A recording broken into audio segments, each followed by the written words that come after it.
English ಮಾತಾಡುವಾಗ ನೀವು sentence start ಮಾಡೋದೆ ಯಾ, ಬೇಸಿಕ್ಲಿ, ಆ್ಯಕ್ಚುಲಿ, ಲೈಕ್ಲಿ ಅಂತಾನಾ? If yes, this video is 100% for you. Don't worry, these words are not wrong. But over use ಮಾಡಿದರೆ ನಮ್ಮ English confusing ಆಗುತ್ತೆ, weak ಆಗಿ sound ಆಗುತ್ತೆ, sometimes unprofessional ಕೂಡ ಕಾಣಿಸುತ್ತೆ. ಕನ್ನಡದಲ್ಲಿ ಥಿಂಕ್ ಮಾಡೋದು, ನರ್ವಸ್ ಆಗಿರೋದು, ಸೆಂಟೆನ್ಸ್ ಕಂಪ್ಲೀಟ್ ಮಾಡೋಕ್ಕೆ ಟೈಮ್ ಬೇಕಾದರೆ ಈ ವರ್ಡ್ಸ್ ಆಟೋಮೆಟಿಕ್ ಆಗಿ ಬರುತ್ತೆ. ಇದು totally normal.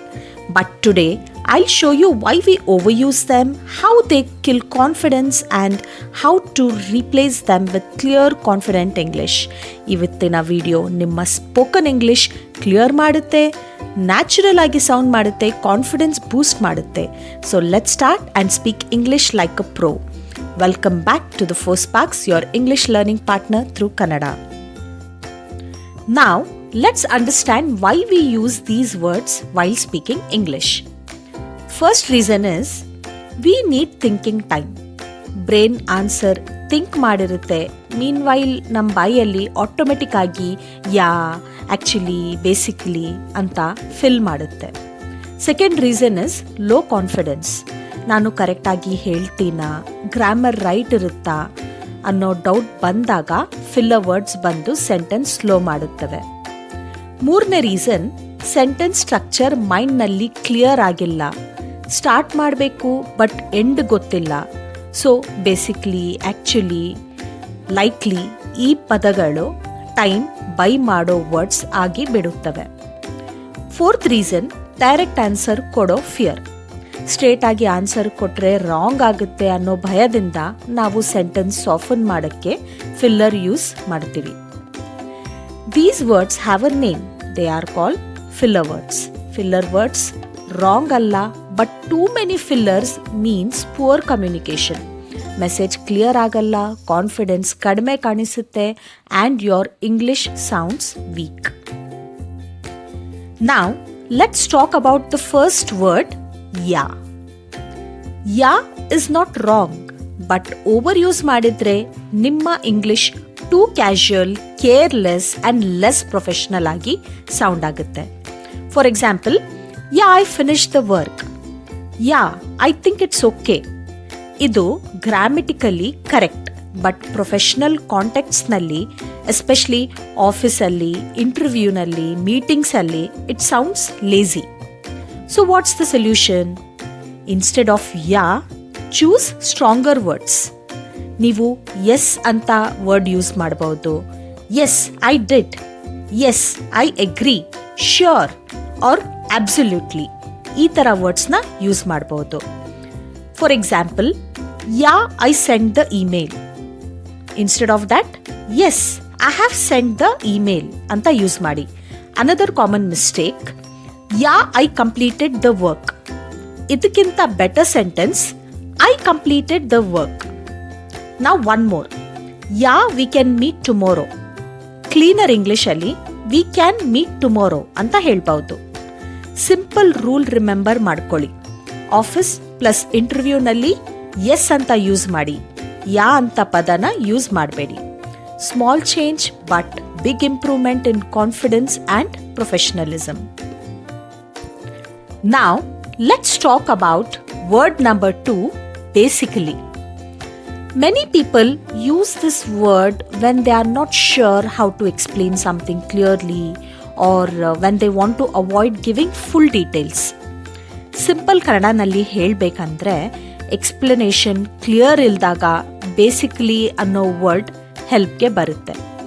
For example, basically we did the work ಅಂದರೆ ಕೇಳೋವ್ರಿಗೆ, ಲಿಸ್ನರ್ಗೆ ಇಮಿಡಿಯೇಟ್ ಕ್ವೆಶನ್ ಬರುತ್ತೆ, ಎಕ್ಸಾಕ್ಟ್ಲಿ ಏನು ಮಾಡಿದ್ದೀರಾ ಅಂತ.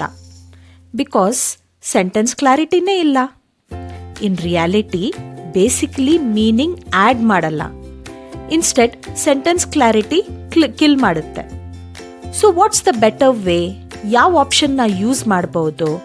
Either explain clearly using phrases like in simple words ಅಂತ ಯೂಸ್ ಮಾಡಿ, ಟು ಎಕ್ಸ್ಪ್ಲೇನ್ ಕ್ಲಿಯರ್ಲಿ ಅಂತ ಹೇಳಿ, or what I mean is ಅಂತ ಹೇಳಿ. ಅಥವಾ ಸಮ್ಟೈಮ್ಸ್ ಬೇಸಿಕಲಿ ವರ್ಡ್ ರಿಮೂವ್ ಮಾಡಿದ್ರೆ ಸೆಂಟೆನ್ಸ್ ಸ್ಟ್ರಾಂಗ್ ಆಗುತ್ತೆ. ಉದಾಹರಣೆಗೆ, basically the meeting was postpone ಅಂತ ಹೇಳೋ ಬದಲು ದ ಮೀಟಿಂಗ್ ವಾಸ್ ಪೋಸ್ಟ್ಪೋನ್ಡ್ ಅಂತ ಹೇಳಿ. Remember, basically sentence clarity kill ಮಾಡುತ್ತೆ. So less basically means more clear and confident English. Now, let's talk about one very common word, actually. This word is very commonly overused by English learners, but many people don't realize the problem it creates while speaking. Sentence start ನಲ್ಲಿ actually ಬಳಸಿದ್ರೆ ಕೇಳೋರ್ಗೆ ನೀವು ಯಾರನ್ನೋ correct ಮಾಡ್ತಾ ಇದ್ದೀರಾ, disagree ಮಾಡ್ತಾ ಇದ್ದೀರಾ ಅಥವಾ ಅನ್ಶ್ಯೂರ್ ಆಗಿ ಮಾತನಾಡ್ತಾ ಇದ್ದೀರಾ ಅನ್ನೋ ಫೀಲಿಂಗ್ ಬರುತ್ತೆ.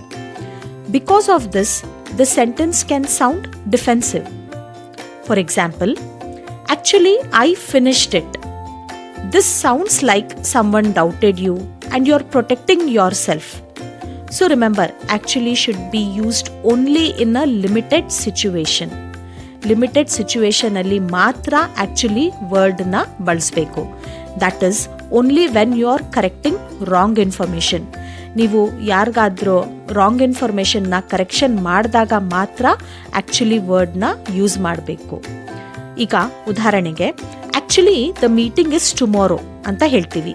ಹಿಯರ್ ಕರೆಕ್ಷನ್ ಇದೆ, so the word is correct. In all other normal sentences avoid using it and choose better replacements like in fact ಅಂತ ಯೂಸ್ ಮಾಡಿ, ದ ಟ್ರುತ್ ಇಸ್ ಅಂತ ಹೇಳಿ, ಟು ಬಿ ಕ್ಲಿಯರ್ ಅಂತ ಹೇಳಿ, or simply remove the word completely. For instance, for example, actually I like English ಅಂತ ಹೇಳೋ ಬದಲು I like English ಅಂತ ಹೇಳಿ. ನೀವು ಆಕ್ಚುಲಿ ಐ ಲೈಕ್ ಇಂಗ್ಲಿಷ್ ಅಂದರೆ it is unnecessary and weak ಆಗಿ ಕಾಣುತ್ತೆ ಸೆಂಟೆನ್ಸ್. ಸೊ ಸಿಂಪಲ್ ಆಗಿ ಐ ಲೈಕ್ ಇಂಗ್ಲಿಷ್ ಅಂತ ಹೇಳಿ. ಸೆಂಟೆನ್ಸ್ ಸ್ಟಾರ್ಟ್ನಲ್ಲಿ ಆಕ್ಚುಲಿ ಅವಾಯ್ಡ್ ಮಾಡಿ simple direct sentences make you sound confident, natural and fluent in English. Now, let's talk about one very common word, likely. Many English learners use the word likely when they don't want to take responsibility for a decision. ಜನರು likely ಅನ್ನೋ word use ಮಾಡ್ತಾರೆ because decision clear ಆಗಿಲ್ಲ ಅಂತ. ಉದಾಹರಣೆಗೆ, I will likely come. When you say I will likely come, you are not committing. I will likely come ಅಂದರೆ ನೀವು clear decision ಕೊಡ್ತಿಲ್ಲ ಅಂತ. ಕೇಳೋವ್ರಿಗೆ ಲಿಸ್ನರ್ಸ್ಗೆ ಡೌಟ್ ಬರುತ್ತೆ. ಅವರು ನೀವು ಬರ್ತೀರಾ ಬರಲ್ವೋ ಅನ್ನೋ ಫೀಲಿಂಗ್ ಬರುತ್ತೆ ಅವ್ರಿಗೆ. So instead of using likely, choose words based on how sure you are. If you are 100% sure, say clearly I will come ಅಂತ ಹೇಳಿ, ಐ ಆಮ್ ಶ್ಯೂರ್ ಅಂತ ಹೇಳಿ. This sounds confident. If you are not fully sure but chances are there, ಆವಾಗ I think I will come ಅಂತ ಹೇಳಿ, I may come ಅಂತ ಹೇಳಿ. ನೀವು ಕಂಪ್ಲೀಟ್ಲಿ ಶ್ಯೂರ್ ಇಲ್ಲ ಅಂದರೆ ಈ ಥರ ಫ್ರೇಸಸ್ನ ಯೂಸ್ ಮಾಡಬಹುದು. If you are really unsure, be honest. ನಿಜವಾಗ್ಲೂ ನೀವು ಶ್ಯೂರ್ ಇಲ್ಲ ಅಂದರೆ ಆನೆಸ್ಟ್ ಆಗಿ ಹೇಳಿ, I am not sure yet ಅಂತ ಹೇಳಿ. Next example, I likely finish today. ಈ ಸೆಂಟೆನ್ಸ್ ನೋಡಿ ತುಂಬ ವೀಕ್ ಆಗಿ ಕೇಳಿಸುತ್ತದೆ. If you are sure, say I will finish today ಅಂತ ಹೇಳಿ. ಶ್ಯೂರ್ ಇದ್ರೆ ಮಾತ್ರ ಈ ಥರ ಫ್ರೇಸ್ನ ಹೇಳಿ, I will finish today. If you are not sure, say I may finish today ಅಂತ ಹೇಳ್ಬಹುದು. Clear English shows clear thinking. Clear English ಅಂದರೆ clear decision. Stop hiding behind the word likely. Now, let's see how these words come together in real life situations. Situation 1, office work update. Suppose you say, yeah, basically, actually, I'll likely complete it by today. ಇದನ್ನು ಕೇಳಿದ listener feel ಆಗ್ತಾರೆ, confusion ಆಗ್ತಾರೆ, confidence ಇಲ್ಲ ಅನ್ನೋ feeling ಬರುತ್ತೆ. Instead use strong English, I'll complete it today ಅಥವಾ I am not sure yet, I'll confirm by evening ಅಂತ ಹೇಳಿ. Clear English always shows confidence. ನಿಜವಾಗ್ಲೂ ಕಾನ್ಫಿಡೆಂಟ್ ಇಂಗ್ಲಿಷ್ ಅಂದರೆ ಲಿಸ್ನರ್ಗೆ ಕ್ಲಿಯರ್ ಆ್ಯಂಡ್ ಪ್ರೊಫೆಷನಲ್ ಇಂಪ್ರೆಷನ್ ಬರುತ್ತೆ. So remember, stop hiding behind weak words like yeah, basically, actually or likely. Speak honestly, speak confidently. Clear English is equal to clear decisions and that makes you sound professional and reliable. Situation 2, manager asking question. Imagine your manager asks, "Did you talk to the client?" ಆವಾಗ ನೀವು actually basically I likely spoke to him.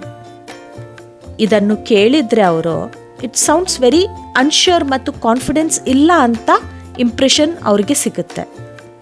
So ನೀವು strong ಇಂಗ್ಲೀಷಲ್ಲಿ yes I spoke to the client ಅಂತ ಹೇಳಿ, ಅಥವಾ no I haven't spoken yet I will call him today ಅಂತ ಹೇಳಿ. Clear and confident English always gives a professional impression. ನಿಜವಾಗ್ಲೂ confident English ಅಂದರೆ ಲಿಸ್ನರ್ಗೆ ಅಥವಾ ಮ್ಯಾನೇಜರ್ಗೆ ಒಂದು ಕ್ಲಾರಿಟಿ ಸಿಕ್ಕುತ್ತದೆ. Situation 3, phone call with friend. Imagine your friend asks, are you coming tomorrow? ಆವಾಗ ನೀವು ವೀಕ್ ಇಂಗ್ಲೀಷಲ್ಲಿ ಬೇಸಿಕ್ಲಿ ಐ ಲೈಕ್ಲಿ ಕಮ್ ಅಂತ ಹೇಳಿದರೆ, ಇದನ್ನು ಕೇಳಿದರೆ ನಿಮ್ಮ ಫ್ರೆಂಡ್ ಥಿಂಕ್ ಮಾಡ್ತಾನೆ maybe he will cancel ಅಂತ. ಸೊ ನೀವು ಸ್ಟ್ರಾಂಗ್ ಇಂಗ್ಲೀಷಲ್ಲಿ ಐ ವಿಲ್ ಕಮ್ ಅಂತ ಹೇಳಿ, ಅಥವಾ I am not sure yet I will let you know. Next situation 4, interview question. Imagine the interviewer ask you, can you handle this role? ಆವಾಗ ನೀವು basically actually I think I can likely handle it ಅಂತ ಹೇಳಿದರೆ, ಇದನ್ನು ಕೇಳಿದರೆ ಇಂಟರ್ವ್ಯೂವರ್ಗೆ weak impression ಹೋಗುತ್ತದೆ. Confidence ಇಲ್ಲ, clarity ಇಲ್ಲ ಅನ್ನೋ ಫೀಲಿಂಗ್ ಬರುತ್ತದೆ. ಇಂಟರ್ವ್ಯೂನಲ್ಲಿ ವೀಕ್ ವರ್ಡ್ಸ್ ತುಂಬ ಡೇಂಜರಸ್. ಸೊ ನೀವು ಸ್ಟ್ರಾಂಗ್ ಇಂಗ್ಲೀಷಲ್ಲಿ yes I can handle this role ಅಂತ ಹೇಳ್ಬಹುದು, ಅಥವಾ yes I am confident I can do this job ಅಂತ ಹೇಳಿ. Clear and confident English is very important in interviews. Interview ಟೈಮ್ನಲ್ಲಿ ಕ್ಲಿಯರ್ ಇಂಗ್ಲೀಷ್ ಅಂದರೆ ಕಾನ್ಫಿಡೆನ್ಸ್, ಕ್ಲಾರಿಟಿ ಮತ್ತು ಪ್ರೊಫೆಷನಲಿಸಮ್ ತೋರಿಸುತ್ತದೆ. Key message, say slowly. Less words, more clarity, more confidence. ಕಡಿಮೆ words, ಹೆಚ್ಚು clarity, ಹೆಚ್ಚು confidence. Remember this, one clear sentence is better than 5 confusing filler words. Now, let's practice English through a small story. The story title is A Small Office Day.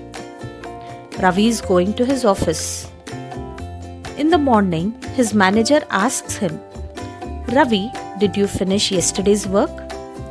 Ravi answers in weak English, Yeah, actually, I likely finish it today. This creates confusion for the manager. Work finish agidyo, agalva, clarity ne illa. Now you answer instead of Ravi.